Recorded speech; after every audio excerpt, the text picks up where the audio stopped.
there is this huge creature which we call a personal God sitting somewhere in the heavens, creating this stuff out of nothing, and various other theologies constructed on the basis of that. These stories or these answers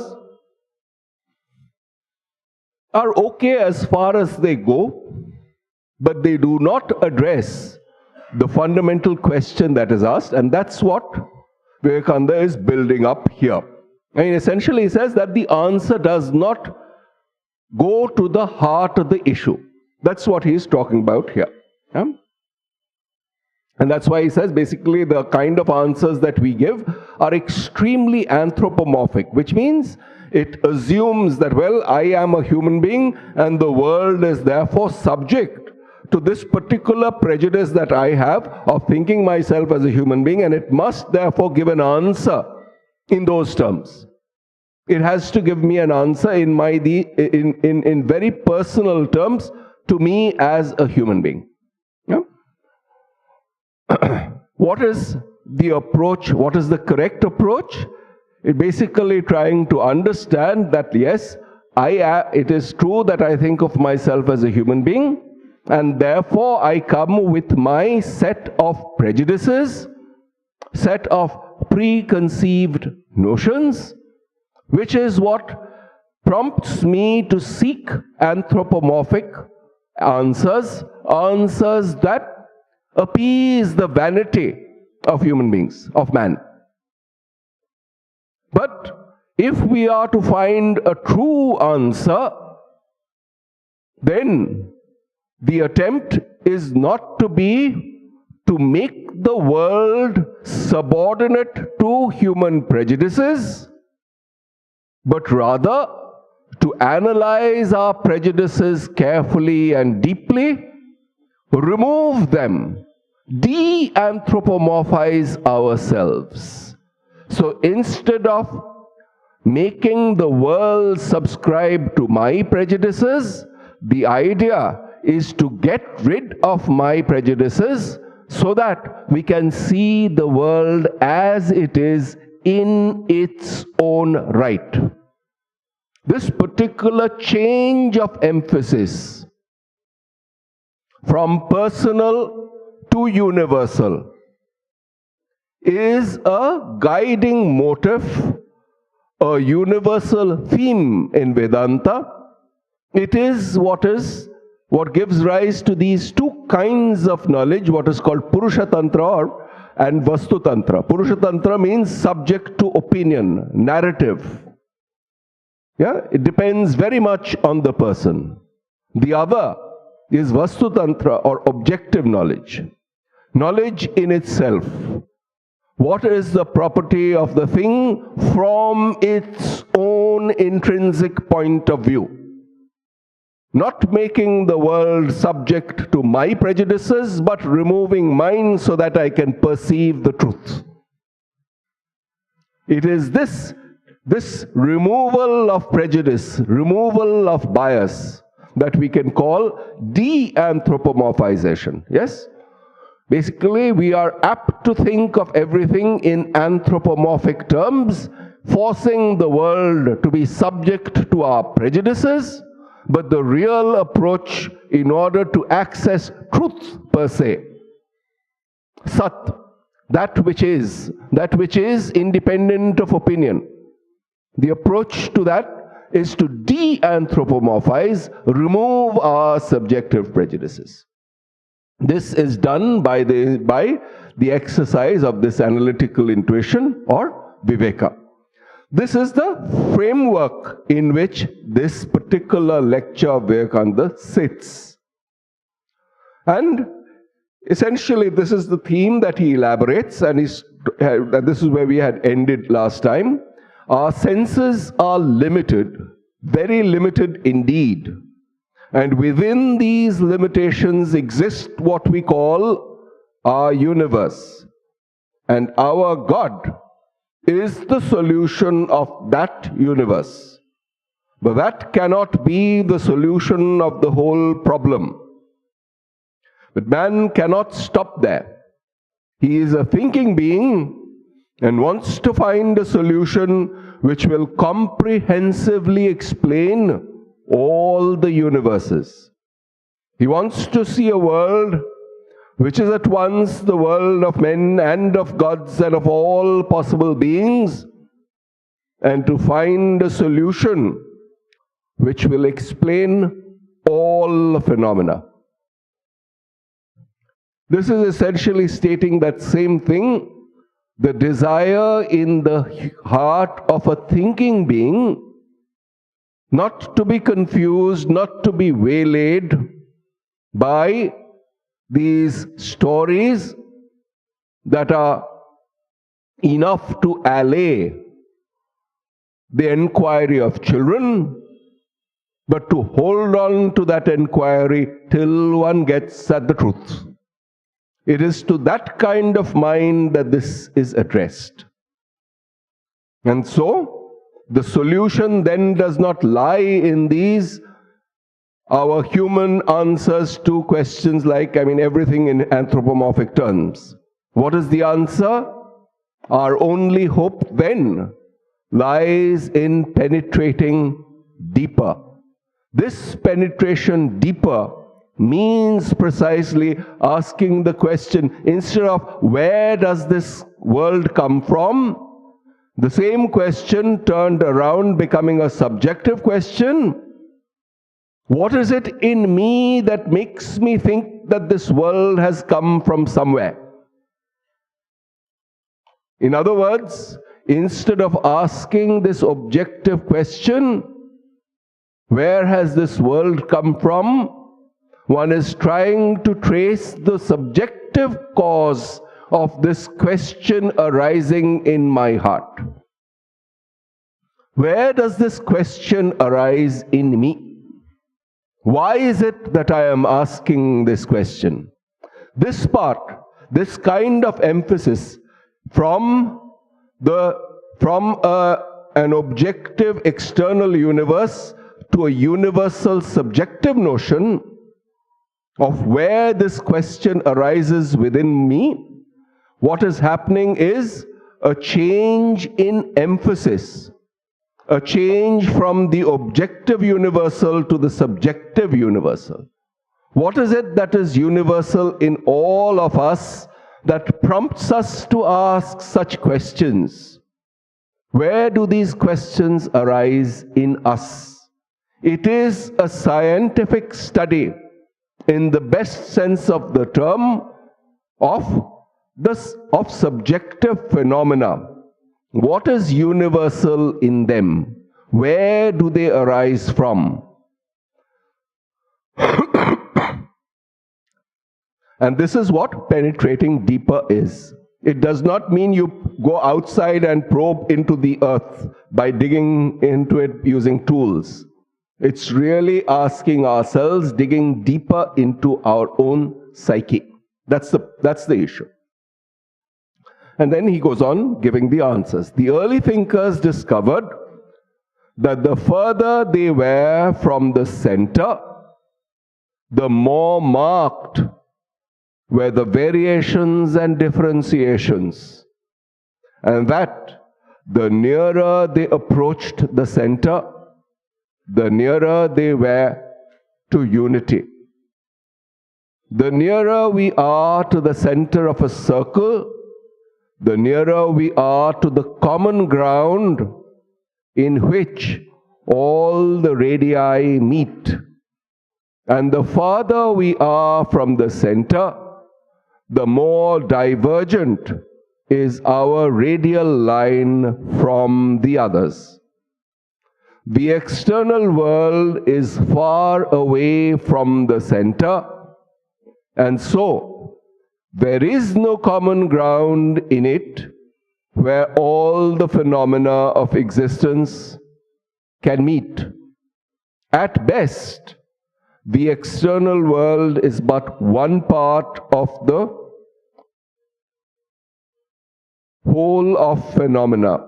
There are other parts, the mental, the moral, and the intellectual, the various planes of existence. And to take up only one and find a solution of the whole out of that one is simply impossible. We first, therefore, want to find somewhere a center from which, as it were, all the other planes of existence start, and standing there, we should try to find a solution. That is the proposition. And where is that center? It is within us. The ancient sages penetrated deeper and deeper until they found that in the innermost core of the human soul is the center of the whole universe. All the planes gravitate towards that one point. That is the common ground, and standing there alone can we find a common solution. So the question, who made the world, is not very philosophical, nor does its solution amount to anything. They're very bold expressions, essentially saying that usual theologies that organized religions give out are at best children's stories, stories that could allay the non-thinking or minds which are not particularly given to deep thought, deep enquiry. The enquiring mind is not going to be satisfied by these stories, be they Puranas, be they anything. It needs basically food for enquiry, and what is being said here is that this kind of enquiring mind was indeed there. And this kind of enquiring mind, what did they do? They probed deeper. Where did they probe? They did not they did not probe deeper outside, but they probed inside into their own psyche, and saw precisely this, that this center of existence in us, when we say something, when we ask these questions, where does this world come from, etc., etc., what we are assuming first is that this world exists in some naive sense. But then, this naive sense is not satisfactory enough. And instead of asking, where does this world come from, who created this world, the question becomes much more fundamental. Basically becomes, what do I mean when I say that this world exists? What do I mean when I say that I exist? This question is really at the foundation of this field of philosophy called ontology. What does existence mean? Similarly, epistemology. What does it mean to say that something is true? But here, what is being posited is not that you capture it in some kind of intellectual framework and then go on arguing about it for ages. The only purpose that such discussions can have is a certain greater measure of clarity, nothing more. The real probing has to be done within oneself. There is, so to speak, an experimental aspect to this enquiry, except that the laboratory that we conduct this enquiry in is this subjective psychophysical being. So when we are asking not where does this world come from, but what is it in me that prompts me to say that the world exists, what is happening is that instead of moving around mindlessly in the world, we are mindfully conducting this experiment of probing into our own psyche, using this psychophysical being as the laboratory. That fundamental enquiry needs to be conducted if we are to have the remotest hope of having a satisfactory answer to this question. The answer cannot be obtained outside. Why? Because after all, what we say outside is really a stimulus, and it is in our response, in our subjective response to the external situation, that real answers are to be found.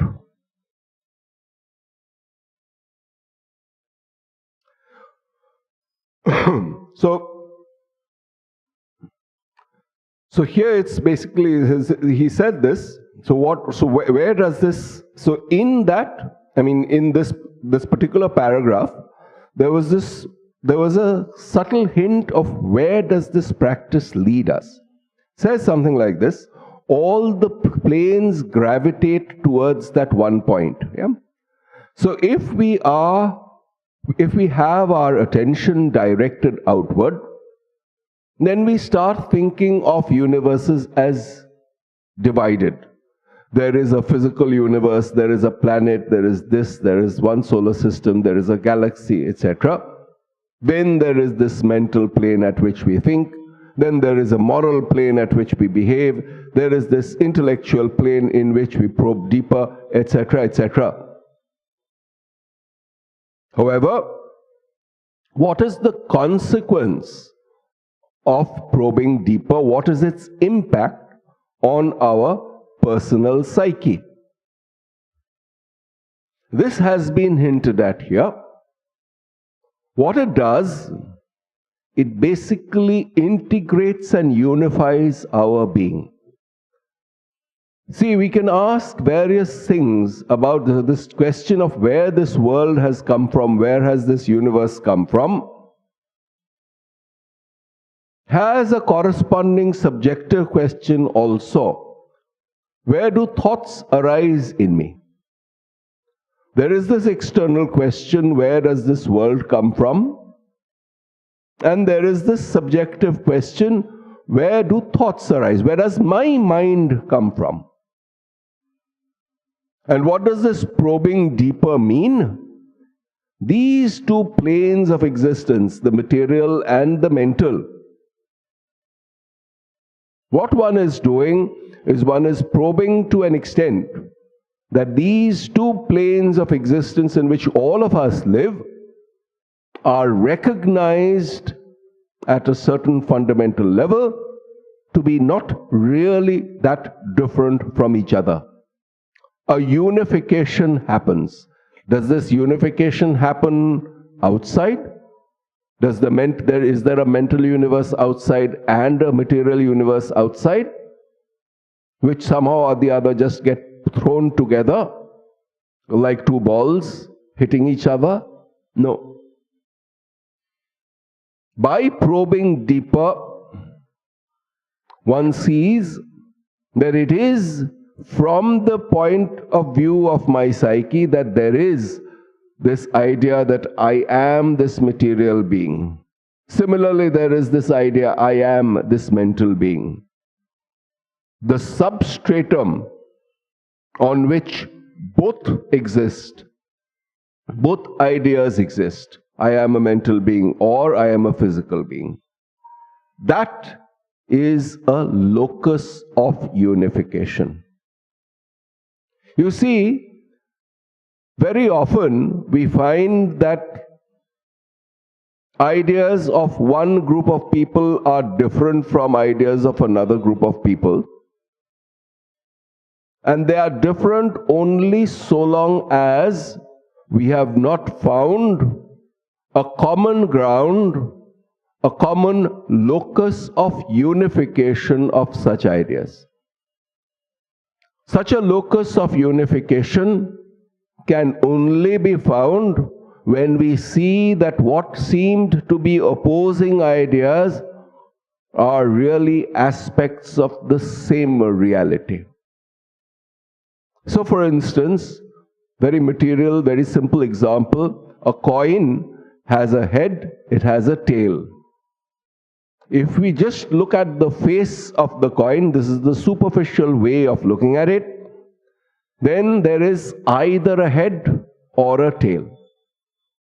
And we would be able to say that there is a contradiction or a logical conflict between the face that is turned upward. Either it is head or it is tail. It is exactly this principle that is used in deciding tosses.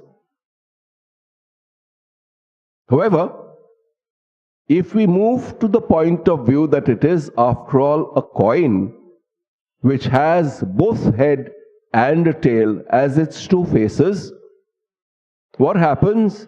We have found a more fundamental unifying framework. And then we see that the head cannot exist with the tail, nor the tail without the head. Yeah?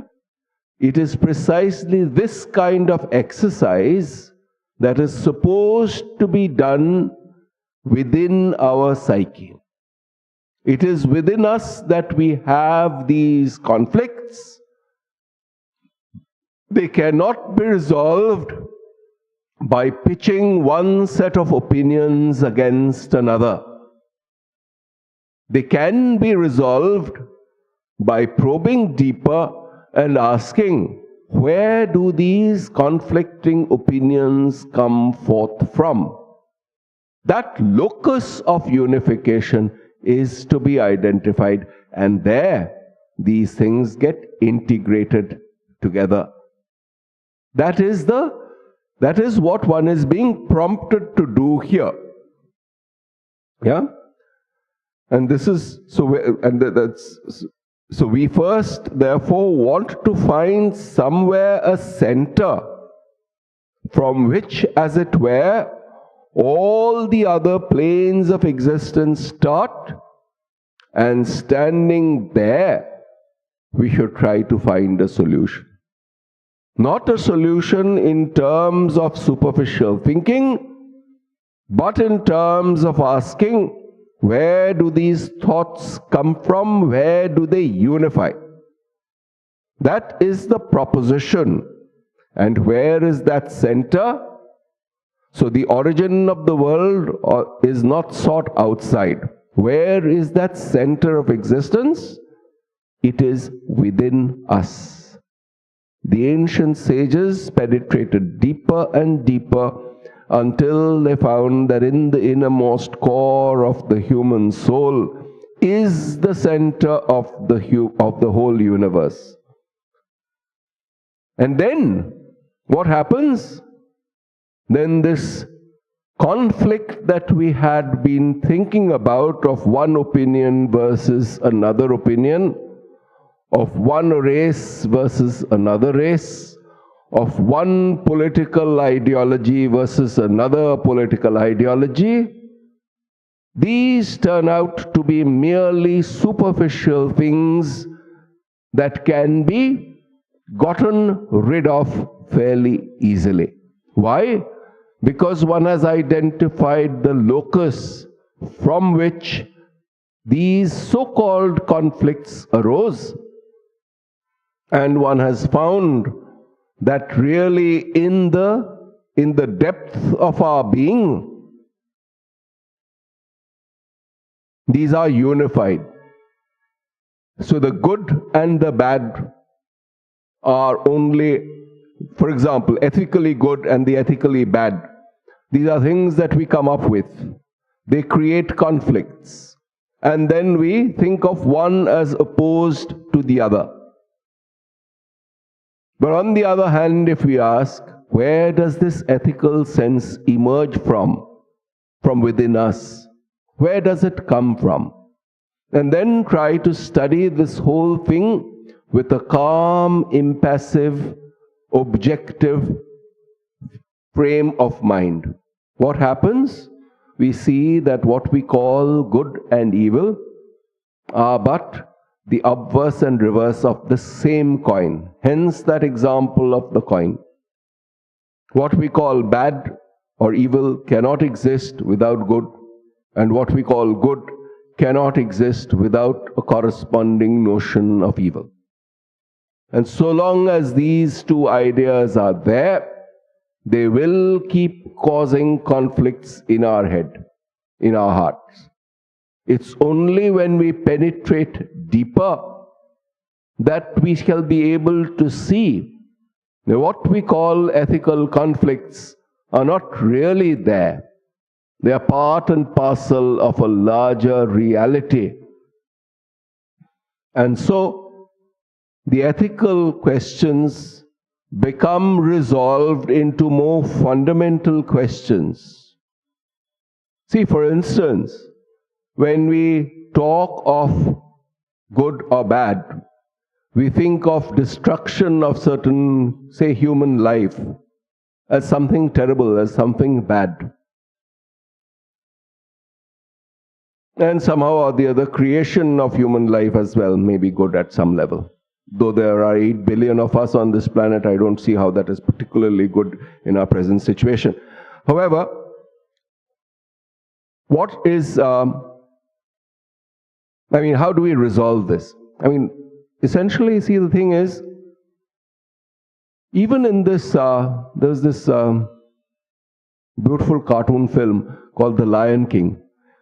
And at some place there is this profound piece of wisdom that the elder lion gives its youngster, saying, essentially talking of this from a larger perspective.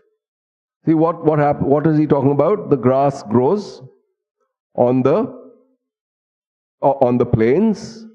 There are these vegetarian deer, etc., that eat it. The lions eat that deer. If it got stuck there, then there would be just a hierarchy. But then the lion says, and then when we die, this body goes back to the earth and allows grass to grow again.